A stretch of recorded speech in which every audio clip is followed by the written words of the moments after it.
السلام علیکم ورحمۃ اللہ۔ ایک بھائی یہ کہتے ہیں کہ اگر کسی عورت نے معاذ اللہ حرام کاری کی اور پھر وہ حاملہ ہو گئی اور پھر اس کا اگر نکاح کیا جائے حالت حمل میں، تو کیا اس کا نکاح ہو جائے گا یا یہ حمل بیچ میں نکاح کے سلسلے میں رکاوٹ بن جائے گا؟ اس کا کیا حکم شرع ہے؟ دیکھیں، نکاح کا تو خیر اس سے کوئی تعلق نہیں ہے، اور یہ بھی یاد رکھیں کہ اس حالت میں عدت بھی کوئی واجب نہیں ہوتی ہے۔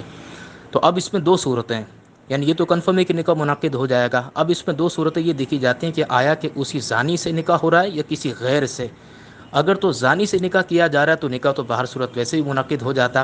تو اب یہ نکاح کے بعد باقاعدہ اسے جسمانی تعلق قائم کر سکتا ہے، لیکن اب جو بچہ پیدا ہوگا یقیناً وہ چونکہ ظاہر سی بات ہے وہ تو نکاح سے پہلے ہی وہ باقاعدہ ایک حمل ٹھہر چکا تھا، لہٰذا وہ زنا کا ہی حمل قرار پائے گا پیدائش کے بعد بھی۔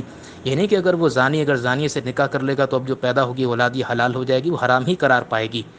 ہاں، اگر کسی غیر سے نکاح کیا تو اب اس میں یہ ہوگا کہ جب تک وہ بچہ پیدا نہ ہو جائے، جب تک بچے کی پیدائش نہ ہو جائے، تب تک وہ ایسے جسمانی تعلق قائم نہیں کر سکتا۔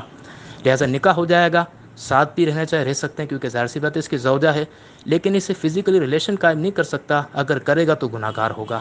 لہٰذا تب تک کے لیے بالکل علیحدگی لازم ہوگی۔